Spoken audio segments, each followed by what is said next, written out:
Firman Tuhan hari ke-66, 7 Maret tahun 2025, Filipi pasal 2 ayat 12, perikop, bersinar seperti cahaya yang menerangi dunia. Tanggal 7 Maret 2025, diambil dari Filipi pasal 2 ayat 12. Bersinar seperti cahaya yang menerangi dunia.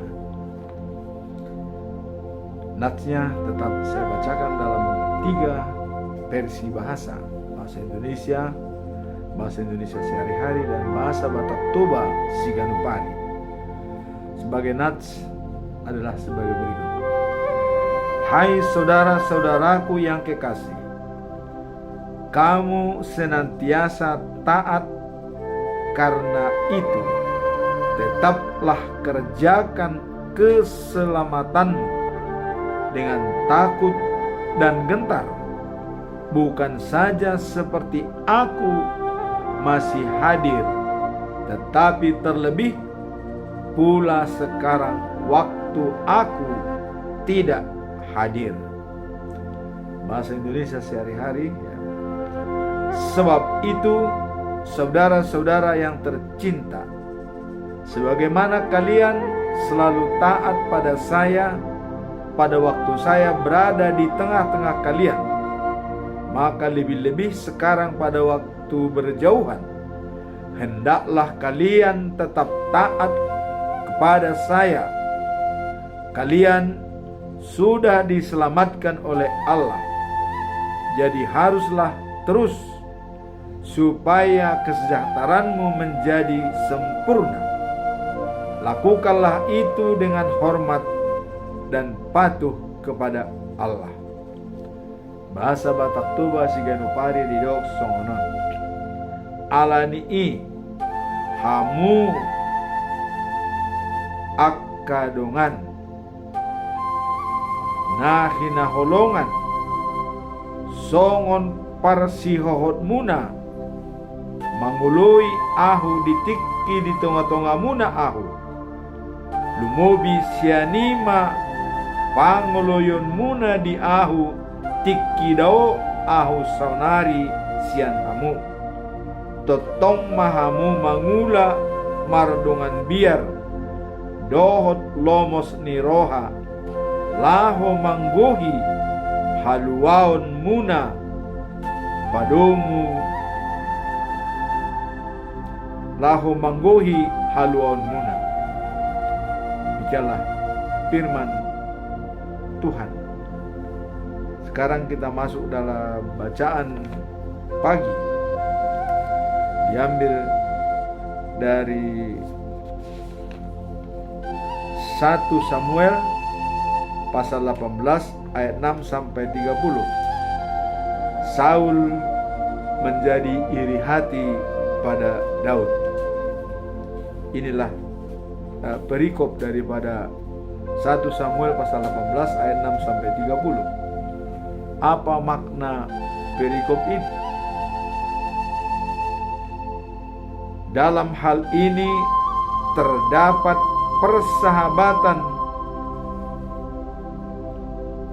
pada yang baik, namun terjadi catch jealously, sedikit cemburu. Catch jealously adalah adanya sedikit kecemburuan daripada Saul. Kisah ini menunjukkan hubungan antara Daud dan Saul yang awalnya penuh dengan kepercayaan dan persahabatan, namun kemudian berubah menjadi persaingan, yaitu adanya kecemburuan yang mendalam antara Daud dan Saul. Apa sebabnya Saul cemburu kepada Daud? Karena adanya keberpihakan daripada rakyat Israel yang mengatakan kalau Saul mengalahkan musuh hanya beribu-ribu orang, tetapi Daud mengalahkan musuh berpuluh-puluh ribu atau berlaksa-laksa. Inilah awal mula daripada kecemburuan Saul kepada Daud. Sekarang apa pesan moral daripada perikop ini? Ya. Kita lihat di sini adalah di tengah persahabatan yang berubah menjadi jealousy atau kecemburuan, ya, Daud tetap rendah hati dan tidak membalas dengan cara yang sama, walaupun ada kesempatan untuk melakukannya. Dia tetap rendah hati dan tidak membalas kecemburuan Saul kepada Daud, walaupun ada kesempatan dia untuk membalasnya. Ini menggambarkan nilai-nilai Kristiani di mana kita diajarkan untuk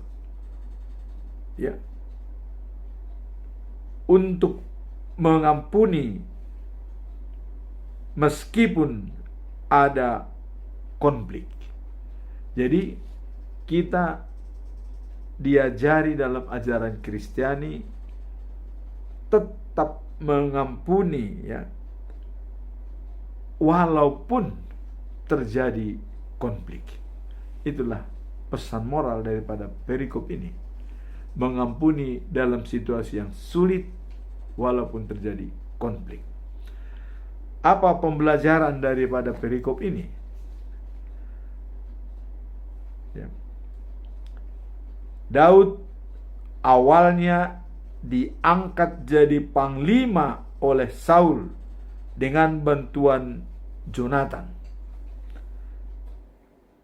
Dan hubungan sangat harmonis. Bahkan Daud diberikan menguasai 1.000 orang sebagai komandan daripada pasukan Israel. Kemudian yang kedua, adanya, ya, raja, ya, dan berpihak, ya, dengan adanya memegang Daud setelah mengalahkan Filistin. Jadi Raja Saul menganggap rakyat sudah berpihak kepada Daud pada saat dia mengalahkan Filistin. Yaitu tadi dengan adanya bahwa rakyat menari-nari dan bernyanyi kalau Daud mengalahkan berpuluh-puluh ribu, tapi kalau Saul hanya beribu-ribu. Nah, dengan dasar inilah terjadi, ya, kecemburuan sosial dan Saul menjadi dendam kepada Daud.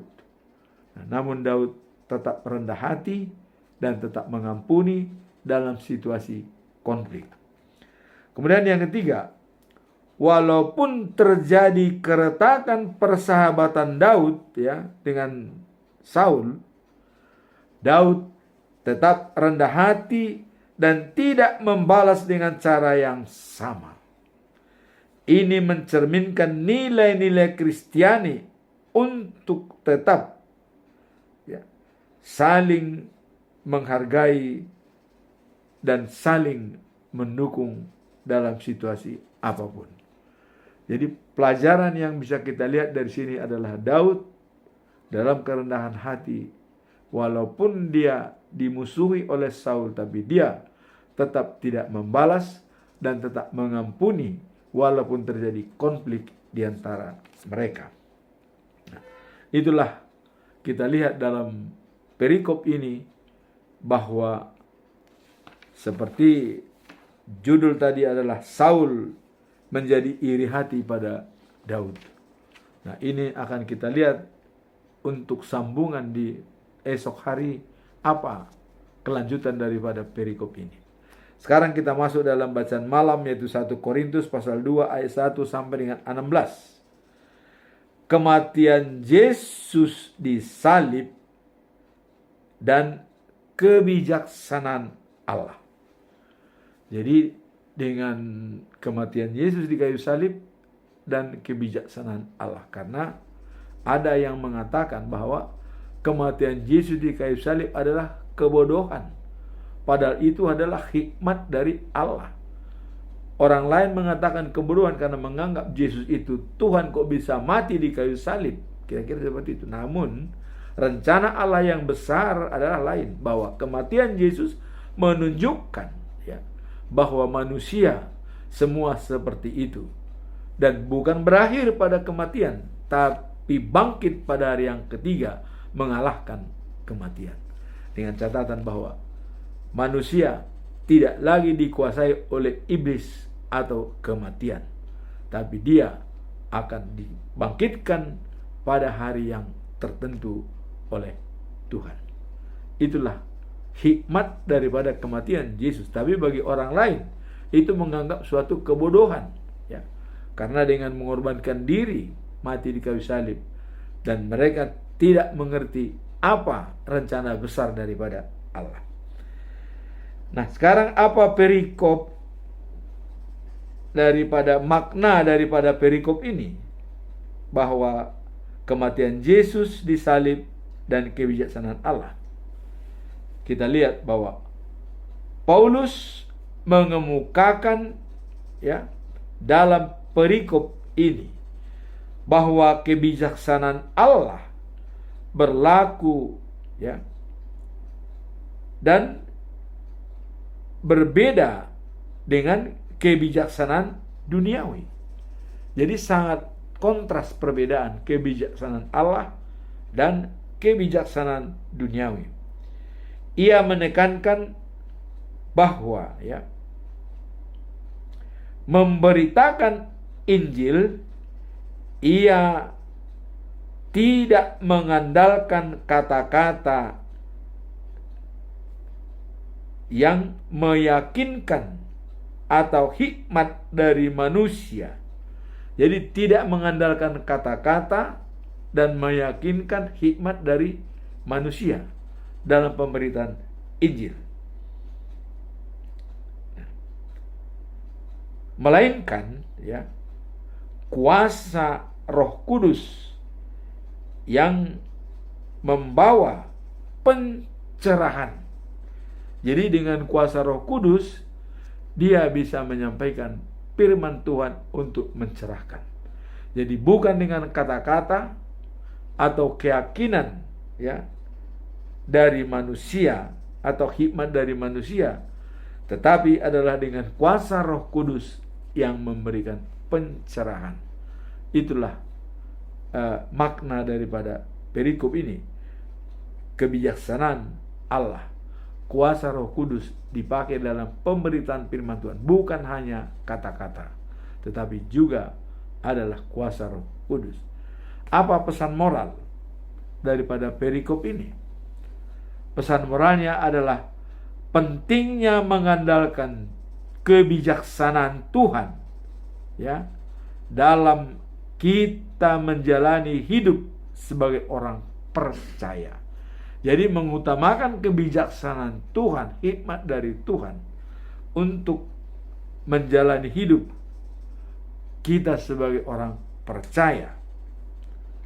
Nah, Paulus mengatakan, tanpa Roh Allah manusia tidak dapat memahami hal-hal rohani. Jadi hanya dengan Roh Allah kita bisa memahami hal-hal yang bersifat rohani. Tanpa campur tangan itu tidak bisa. Maka pada saat ini apologet teman-teman di luar agama Kristen, dia tidak ditemani oleh Roh Kudus, sehingga tidak mungkin dia memahami arti daripada kelahiran Yesus ke dunia. Tidak mengerti kenapa harus lahir Yesus ke dunia. Dia tidak bisa menggambarkan dari mulai penciptaan, mulai dosa, air bah, dan sampai pada kelakuan manusia yang bejat. Maka Tuhan merencanakan mendatangkan Yesus untuk memperbaiki sampai kebangkitannya.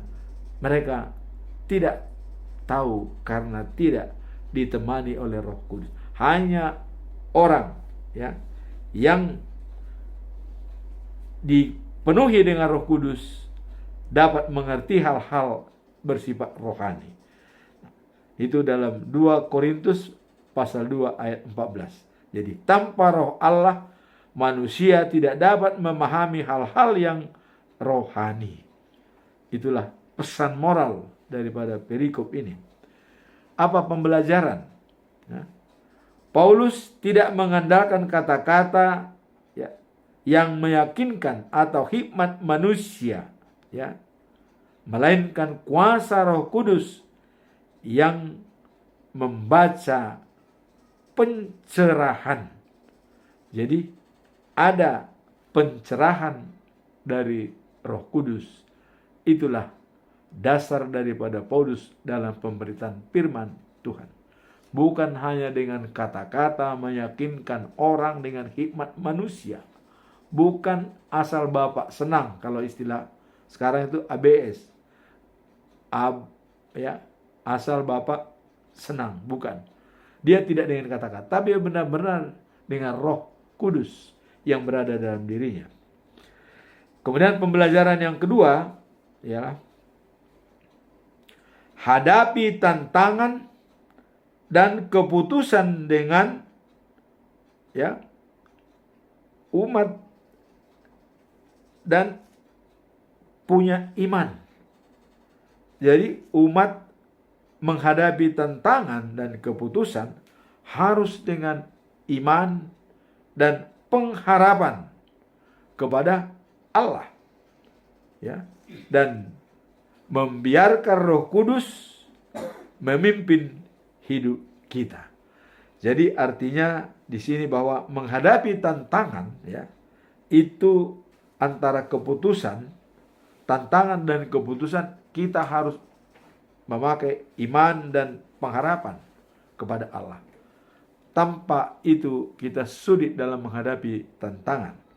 Dan biarkan Roh Kudus memimpin hidup kita. Jadi dipimpin dengan Roh Kudus, maka semua akan berjalan dengan mulus dan baik. Pembelajaran yang ketiga adalah bekerja tanpa Roh Allah, manusia tidak dapat memahami hal-hal rohani. Jadi kalau tanpa ditemani oleh Roh Allah, kita tidak bisa memahami hal-hal rohani. Nah, seperti perdebatan apologet saat ini antara Kristen dan agama lain. Mereka tidak memahami dan tidak mungkin dapat mengerti. Karena apa? Dia tidak ditemani oleh Roh. Hanya pikiran manusia yang menjadi diutamakan. Jadi pasti tidak akan nyambung. Nah, di sini dikatakan bahwa bekerja tanpa Roh Allah, manusia tidak dapat memakai hal-hal yang rohani, memahami hal-hal rohani. Jadi sudah dikatakan tanpa Roh Allah tidak bisa. Jadi kalau orang tidak dimasuki oleh Roh Allah, dia tidak bisa menjelaskan mengapa Yesus lahir ke dunia. Apa sebabnya Allah mengirimkan Yesus anaknya yang tunggal sebagai pejawantahan daripada Allah. Inilah yang perlu kita sikapi dengan baik dan benar. Bekerja tanpa Roh Allah, manusia tidak dapat memahami hal-hal rohani. Nah, itulah pentingnya hubungan intim dengan Tuhan untuk memperoleh pengertian. Jadi kalau kita sudah berhubungan intim dengan Tuhan, maka pengertian-pengertian yang lebih baik akan kita dapat.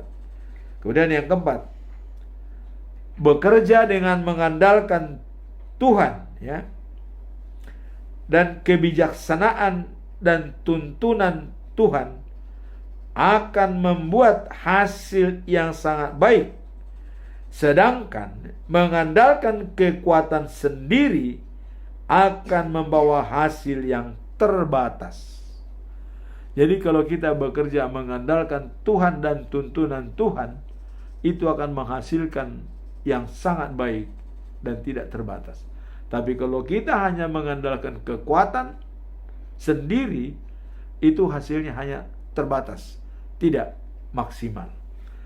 Kemudian pembelajaran yang kelima adalah biarlah Roh Kudus yang membimbing dan menuntun langkah kita setiap hari untuk bisa membuat keputusan yang tak terbatas. Jadi kalau sudah kita berhubungan intim dengan Tuhan, membimbing kita setiap hari, maka kita dapat mengambil keputusan-keputusan yang sangat luas dan bijak dan tidak terbatas. Itulah bacaan malam dan bacaan pagi pada hari ini. Nah, sekarang kita masuk dalam perikop hari ini, ya. Apa perikop hari ini? Yaitu tadi Filipi pasal 2 ayat 12, yaitu bersinar seperti cahaya yang menerangi dunia. Sebelum kita masuk dalam perikop hari ini, kita tetap menyampaikan pedoman selama bulan Maret 2025. Apa pedomannya? Ya. Topik adalah sebagai berikut: menyebarkan cahaya kemuliaan Tuhan dan menyaksikan kemurahan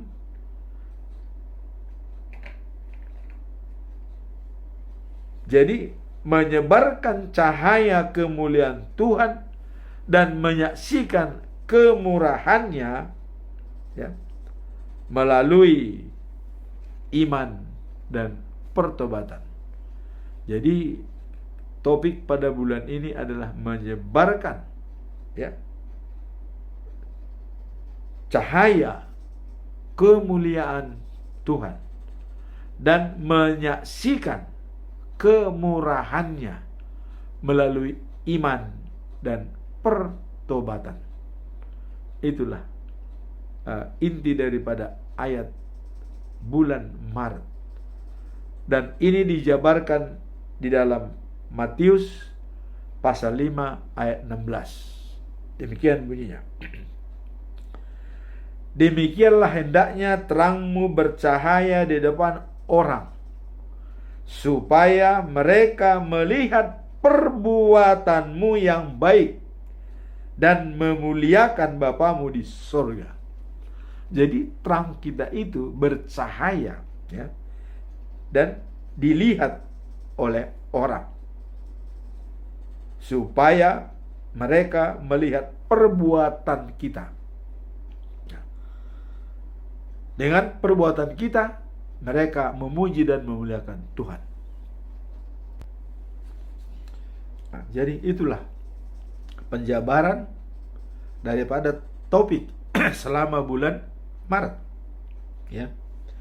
Demikianlah hendaklah terangmu bercahaya di depan orang, supaya mereka melihat perbuatanmu yang baik, sehingga mereka memuji dan memuliakan Bapa di surga. Artinya, dengan perlawakan kita yang baik, tindakan kita yang baik, tindakan kita yang sesuai dengan karakter Allah, mereka akan memuji Allah Bapa di surga. Itulah pandangan kita pada bulan Maret tahun 2025. Sekarang kita masuk dalam perikop hari ini, yaitu Filipi pasal 2 ayat 12, yang mengatakan, sebab itu saudara-saudara yang tercinta, sebagaimana kalian selalu taat pada saya pada waktu saya berada di tengah-tengah kalian. Jadi ini Paulus mengatakan, pada saat saya berada bersama dengan kalian, kalian sangat taat. Maka harapan Paulus juga, setelah saya juga tidak berada di tengah-tengah kalian, kalian juga harus lebih taat sesuai dengan kehendak Allah. Apa makna daripada perikop ini? Mari kita lihat. Ayat ini mengingatkan kita untuk senantiasa berusaha dan bekerja dalam iman kita dengan pengertian bahwa keselamatan yang kita terima adalah hasil dari anugerah Allah.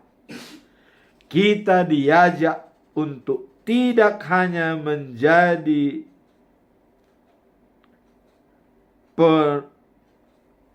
pendengar dari firman, bukan hanya sebagai pendengar dari firman Tuhan, tetapi juga pelaku yang melakukan kehendaknya. Jadi di sini Paulus menekankan kita jangan hanya pendengar firman Tuhan, tapi juga harus sebagai pelaku sesuai dengan kehendaknya. Apa pesan moral dari perikop ini? Kita lihat di sini. Paulus menyampaikan bahwa komitmen kita dalam iman tidak hanya bergantung pada kehadiran seseorang pemimpin rohani. Jadi komitmen kita dalam iman tidak hanya tergantung apabila ada pemimpin rohani, tetapi harus berasal dari kesadaran pribadi tentang pentingnya hidup dalam ketaatan pada Allah, sehingga kita terus berproses dalam iman meskipun dalam situasi yang berbeda. Jadi jangan hanya kalau ada pemimpinan rohani kita bisa aktif. Tetapi di sini katanya, walaupun tidak ada pemimpin, kita harus tetap berproses dengan keinginan diri sendiri untuk menjadi pelaku firman dan membaca firman Tuhan agar tetap terjaga dalam situasi yang sulit pun dalam berbeda. Jadi hidup dalam ketaatan pada Allah sehingga kita terus berproses dalam iman meskipun dalam situasi yang berbeda. Berbeda itu artinya kita tanpa pimpinan rohani, kita tetap berproses, ya, taat pada Allah, ya. Itulah yang harus kita lakukan. Nah, sekarang apa pembelajaran daripada perikop ini? Dalam pasal 2 ayat 12 ini. Pertama adalah pentingnya ketekunan dalam kehidupan rohani. Dikatakan Paulus, baik waktu suka ataupun duka. Jadi Paulus menyampaikan bahwa baik dalam keadaan suka ataupun duka, ya, kita tetap, ya, berhubungan dengan Tuhan. Jadi ketekunan dan hidup bersama dengan Tuhan. Yang kedua, mengajarkan keselamatan kita, ya, dengan ketakutan dan gentar. Jadi dengan adanya kita takut dan gentar, ya, itu menunjukkan sikap hormat dan hati yang penuh kesungguhan. Jadi dengan adanya ketakutan dan gentar, itu adalah penghormatan, ya, dari diri kita yang selalu, ya, ada kesungguhan untuk berhubungan dengan Tuhan. Kemudian pembelajaran yang ketiga adalah kita harus sadar bahwa Allah yang beroperasi dalam diri kita memberikan keinginan dan kemampuan untuk melakukan apa yang berkenaan di hatinya. Jadi bahwa Allah yang beroperasi dalam diri kita itu memberikan keinginan dan kemampuan untuk melakukan apa yang berkenan di hati Allah. Jadi artinya kalau sudah kita, ya, mengerahkan hidup kita kepada Allah, ya, dengan meminta bimbingannya dalam setiap langkah kita. Nah, jadi apa yang dikehendaki oleh Tuhan Allah, maka kita dapat menyenangkan hati Allah. Itulah dalam pembelaan ketiga. Kemudian yang keempat, maka, ya, mengerahkan hidup kita kepada Allah dengan, ya, meminta bimbingannya dalam setiap langkah yang kita ambil adalah hal yang esensial dalam perjalanan, ya, keimanan kita. Jadi mengerahkan hidup kita kepada Allah dan meminta bimbingannya dalam setiap langkah yang kita ambil adalah hal yang sangat esensial, yang sangat mendasar dalam perjalanan keimanan kita. Kemudian pembelajaran yang kelima, komitmen dalam iman tidaklah bergantung pada kehadiran seorang pemimpin rohani, tapi harus berasal dari kesadaran diri pribadi hidup dalam Allah, ya, dan berperan dalam iman meskipun dalam situasi yang berbeda. Artinya tidak harus mengandalkan adanya pemimpin rohani di dalam komunitas kita baru kita bisa aktif atau bergerak. Tapi dengan kesadaran diri kita harus berproses untuk melakukan sesuai dengan kehendak Allah, dengan baca firman, berdoa, dan itu adalah keinginan dari diri sendiri yang tulus memuji dan memuliakan Tuhan. Itulah pembelajaran yang bisa kita lihat dari perikop ini. Sekarang kita masuk dalam kesimpulan. Apa conclusion atau kesimpulan yang bisa kita ambil dari perikop ini? Nah, pertanyaan pertama, saya tak mengajukan dengan 3 pertanyaan yang mendalam. Pertanyaan yang pertama, seberapa seringkah praktek iman kita dihubungkan dengan kesungguhan dalam melakukan kehendak Allah? Seberapa seringkah melakukan kehendak Allah?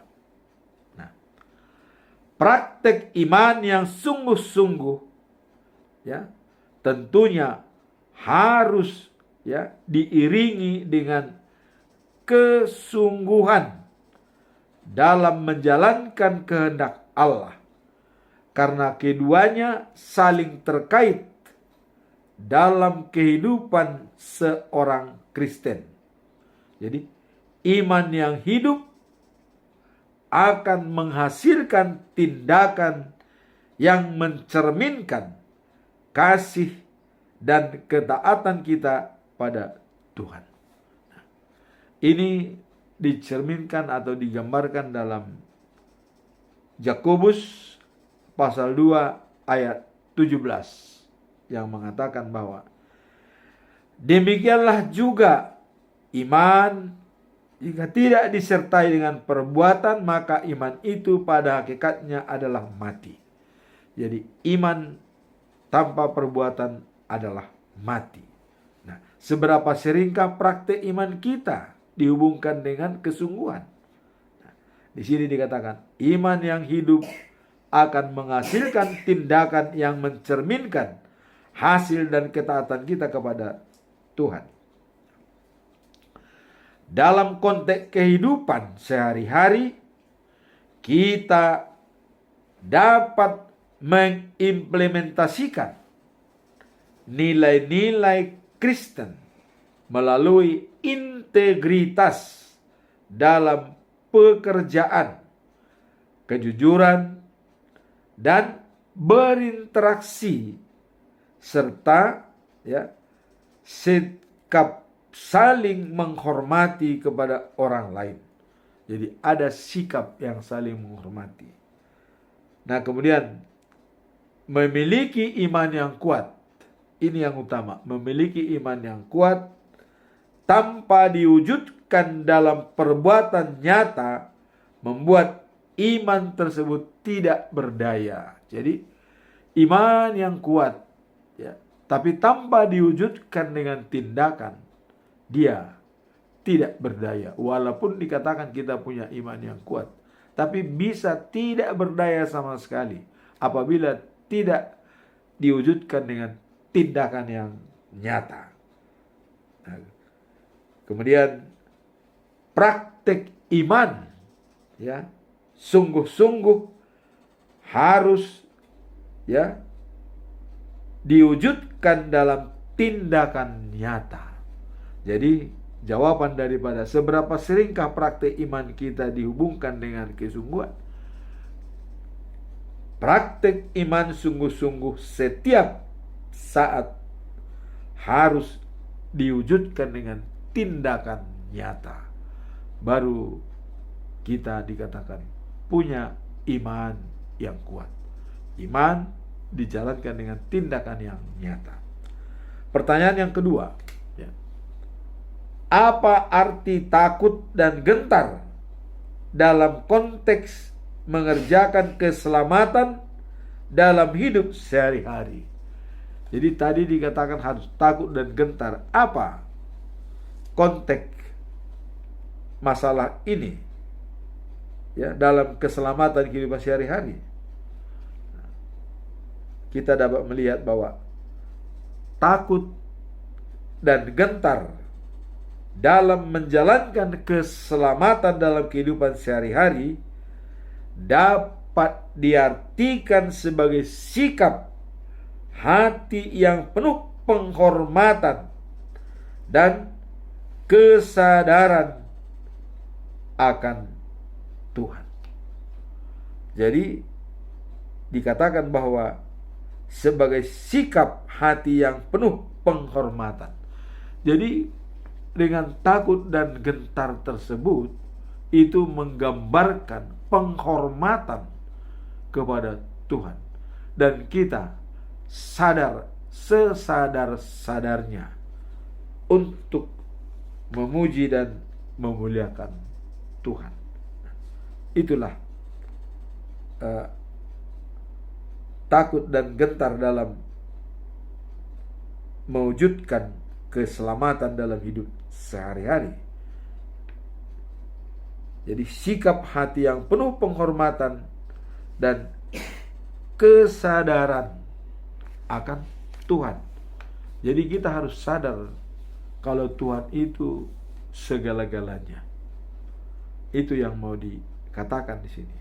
Nah, ini mencerminkan pengakuan terhadap kekuasaannya. Jadi ada pengakuan kita terhadap kekuasaannya. Dan, ya, pentingnya menjalani hidup dalam kebenaran dan ketulusan. Jadi kebenaran dan ketulusan itu kita takut dan gentar sebagai penghormatan kepada Tuhan, dan dialah yang memiliki kuasa. Dan ini adalah dijabarkan pentingnya menjalani hidup dalam kebenaran dan ketulusan. Jadi kita dengan tulus gentar pada Tuhan karena dialah yang punya segala-galanya. Jadi kebijaksanaan Allah adalah hikmat yang diberikan kepada kita, dan kita harus gentar dan takut terhadapnya. Karena apa? Allah bisa membunuh badan dan rohani. Maka kita harus gentar, ya, untuk menjamin rohani kita hidup life after life. Jadi penghormatan dengan adanya kuasa Allah terhadap diri kita, baik rohani maupun jasmani. Itulah sebabnya maka kita harus takut dan gentar kepada Tuhan, karena Dia dapat membunuh rohani dan juga jasmani. Nah, kemudian dalam Amsal pasal 1 ayat 7 ini jelas memang dikatakan bahwa takut akan Tuhan adalah permulaan pengetahuan. Di sini dijabarkan. Jadi kita pentingnya takut dan gentar kepada Tuhan adalah penghormatan. Nah, di sini dikatakan takut akan Tuhan adalah permulaan pengetahuan. Jadi itu memulai pengetahuan kita dengan adanya ketakutan dan gentar kepada Tuhan. Dan tetapi orang bodoh itu menghina hikmat dan didikan. Jadi orang bodoh itu menghina hikmat dan didikan. Tapi kalau kita adalah takut kepada Tuhan. Dan karena itulah awal daripada pengetahuan yang kita miliki. Nah, kemudian sikap ketakutan Tuhan memperkuat dasar moral dan etika kita. Jadi sikap takut akan Tuhan itu malah memperkuat dasar moral dan etika kita. Jadi untuk membuat moral yang tinggi dan etika yang bagus, takutlah akan Tuhan. Itulah dikatakan tadi permulaan daripada pengetahuan. Nah, dalam Filipi pasal 2 ayat 12 menasihati kita untuk mengesahkan keselamatanmu dengan takut dan gentar. Jadi adalah menasihati kita untuk mengusahakan keselamatan dengan takut dan gentar. Kita harus aktif dan waspada dalam menjaga hubungan dengan Tuhan. Kemudian memastikan kita tetap dalam kejujuran yang benar dan hidup sesuai dengan kehendaknya. Jadi ada dalam Filipi 2 ayat 12 ini dikatakan menasihati kita untuk mengusahakan keselamatan dengan takut dan gentar. Itu demi keselamatan kita. Jadi ketakutan kita kepada Tuhan bukan karena ketakutan seperti kita takut sama penjahat, tidak. Takut di sini adalah untuk mendapatkan keselamatan. Maka kita dengan tulus takut dan gentar kepada Tuhan untuk mendapatkan keselamatan, agar keselamatan itu diberikan secara cuma-cuma kepada kita.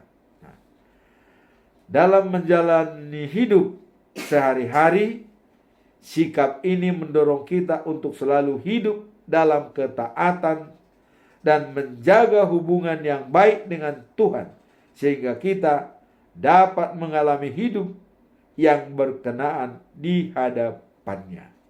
Nah, jadi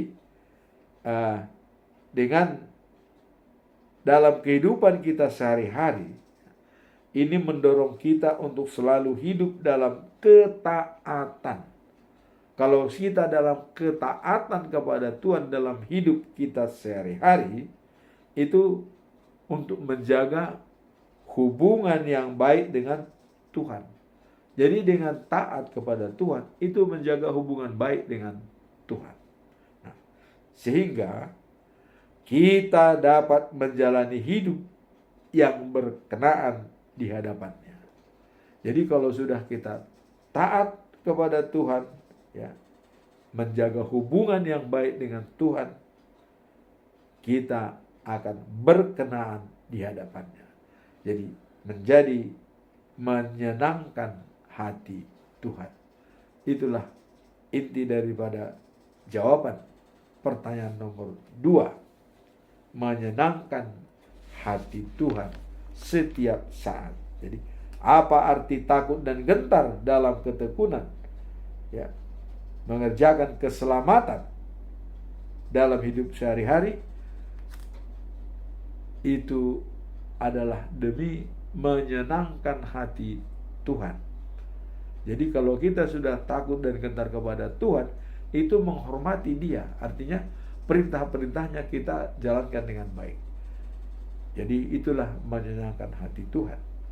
Pertanyaan nomor 3, ya, dikatakan di sini bahwa bagaimana kita dapat menjaga integritas iman kita ketika tidak ada seorang pemimpin rohani di sekitar kita?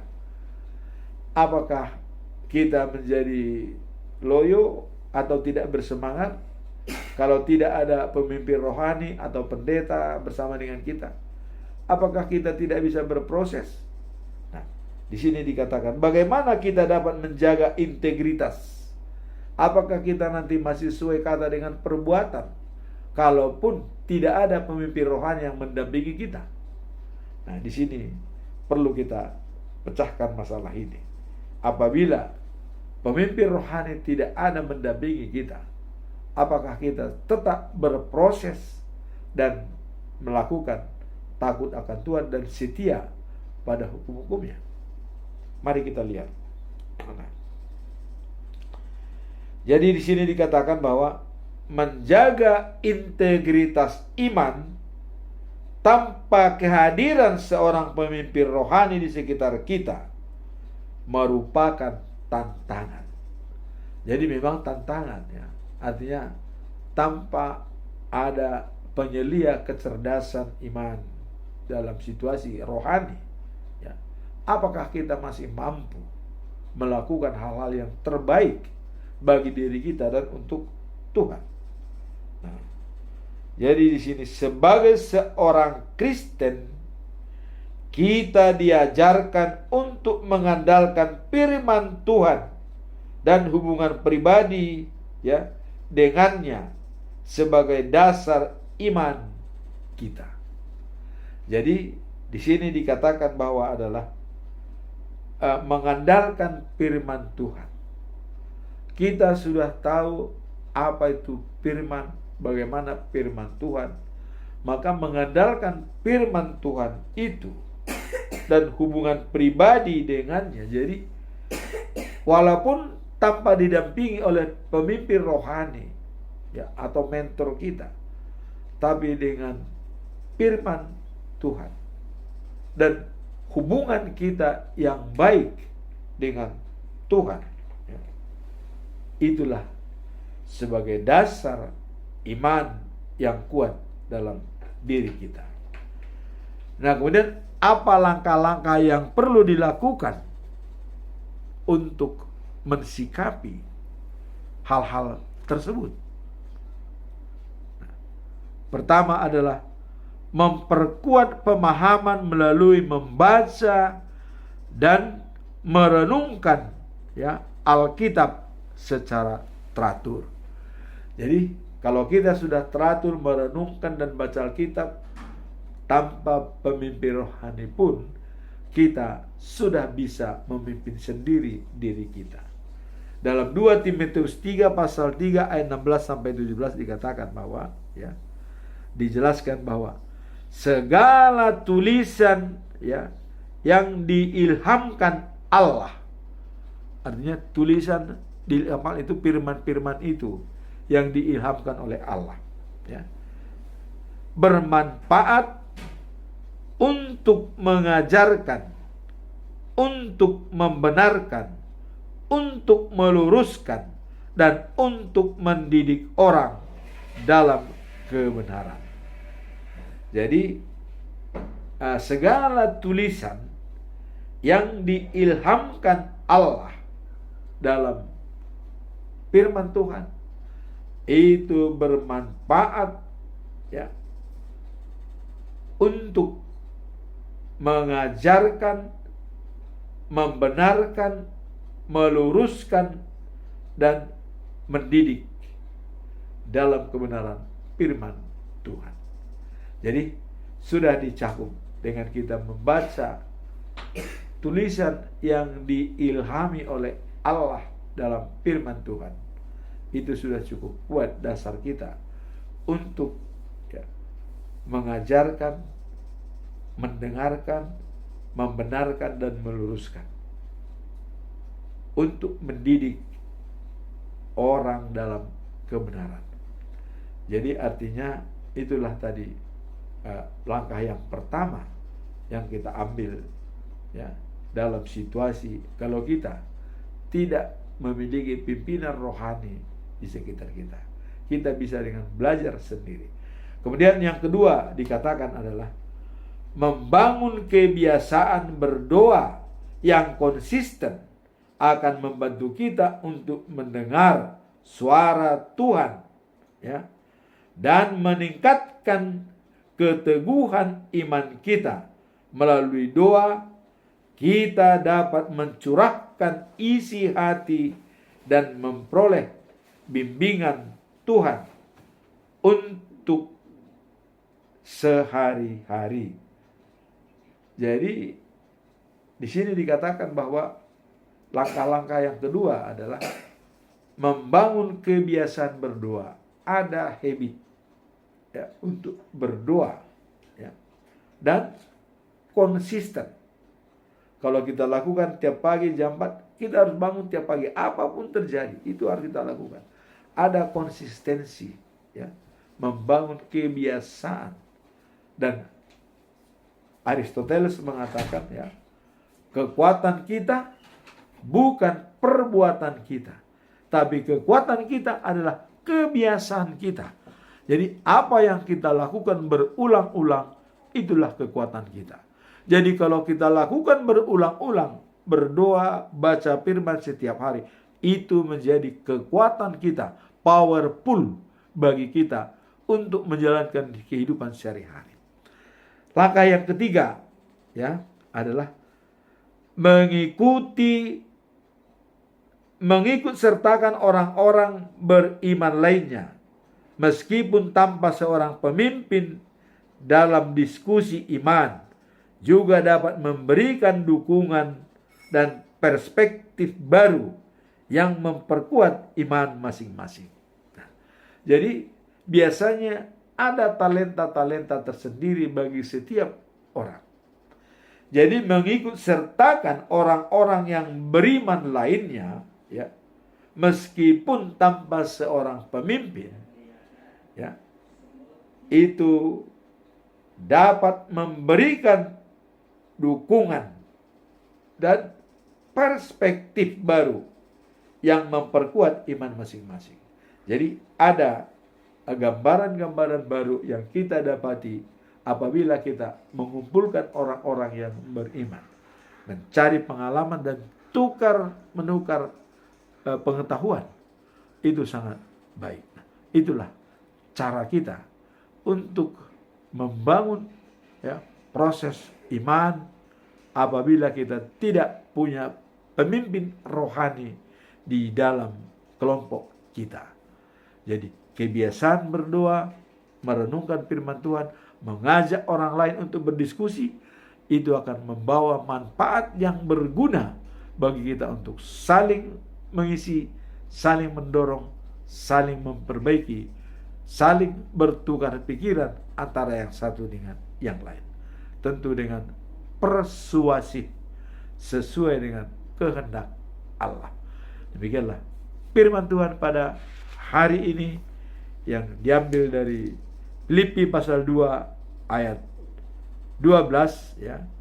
Bersinar seperti cahaya yang menerangi dunia. Jadi kita diharapkan untuk bersinar menerangi dunia seperti topik kita dalam bulan Maret dikatakan bahwa kita harus memberikan cahaya kemuliaan Tuhan dan menyaksikan kemurahannya melalui iman dan perbuatan, agar cahaya kita dapat dilihat oleh orang lain melalui perbuatan kita, sehingga dengan tindakan kita orang lain memuji dan memuliakan Tuhan, dan semakin banyak jiwa-jiwa yang terberkati melalui tindakan kita. Semoga firman Tuhan ini bisa bermanfaat bagi kita. Amin. Tuhan memberkati.